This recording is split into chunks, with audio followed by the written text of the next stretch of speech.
Sheets हैं जेके असीं महिमाननि खे ऐं पंहिंजनि मौज़ूद सहाफ़ियुनि जी ख़िदमत में पेश करण वारा आहियूं ऐं सभ खां अवल निहायत मोहब्बत ऐं इकराम सां मलिक असद डॉक्टर बलो साहब जी ख़िदमत में इहो अवॉर्ड पेश कंदा। अवां ताड़ियुनि में साथ ॾींदव त मोहब्बत यादगार लम्हा आहिनि। अमन अवॉर्ड है खुद असांजे मलिक असद सिकंदर साहब जिंदल आहे जिनजे लाइ गुल मधुमाणी साहब जी वाता ॿुधो त हिन सॼे बेल्ट में तव्हांखे कंहिं क़िस्म जी का वारदात नज़र नथी अचे। ही मोहब्बत ऐं अमन जो खितो आहे। उनजे लाइ अवॉर्ड डॉक्टर बलो साहब जे हथां मलिक असद साईं जी ख़िदमत कयईं। अगरि ख़िदमत करण जी नाहे ताक़त तालिब मौला त पोइ मखदूमी दुनिया में वॾो मनसब त कोन्हे को।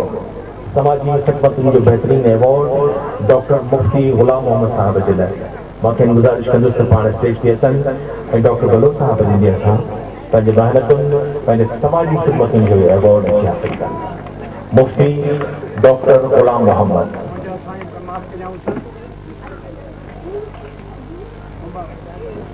असांजे मुफ्ती गुलाम मोहम्मद डॉक्टर बलो साहब जिन खां पंहिंजे महिनतुनि जी शील्ड समाजी ख़िदमतुनि जे तौर ते हासिल करे चुका। मेमण लेती लेती ठहराव आयो है जेको जॾहिं हू पंहिंजी स्पीच जे बारे ते ईंदा त यकीनन हुनखे यादि ॾियारण जे लाइ उस्ताद हिते वेठा आहिनि। उन्हनि ही लिखी माणी ऐं चिठी त साईं असांखे कोहिस्तान अलाउंस सिर्फ़ु 75 रुपया मिले थो जेको नाकाफ़ी आहे। घटि में घटि हर वांगुरु 15 सैकड़ो ॾिनो वञे। ये गुज़ारिश मलिक साहब जे ज़रूरत हो त महिरबानी थींदी अभी ताड़ी वॼाईंदो त मलिक साहब जो आवाज़ बणिजी वेंदो। वेठे जॾहिं वटि ॾुखंदो दूर थिए तन तनी महिराण तलबियन सां वाबस्ता परवेज़ यूसुफ मेमण जे लाइ ये शील्ड यादगार मलिक साईं जे हथां परवेज़ कयो लॻे। कड़ो मंझि कड़े जी लोहार लपेटियो मुंहिंजो जीव जड़े सुपेरियां सोगो करो। साईं शफीकुर रहमान मलिक साहब जी हथां पंहिंजी ये शील्ड अची वठंदा। शफीकुर रहमान उनजो फीमेल अवॉर्ड है। पाण प्राइमरी सेक्शन सां वाबस्ता है ऐं हायर सेकेंडरी सां वाबस्ता है। डॉक्टर बलो साईं भले दिलो साहब मंजूर अहमद साहब अदी नज़ीरा जी शील्ड डॉक्टर बलो साहब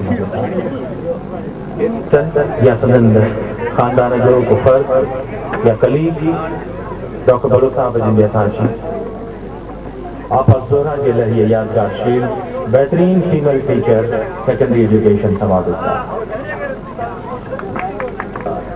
बेस्ट परफॉर्मेंस अवॉर्ड है तालीम के हवाले से बेहतरीन सरगर्मियों के हवाले से सदन खिदमतों मोहतरम साईं शबीर हुसैन झटियाल डॉक्टर बलो साहब जी हथां ये शील्ड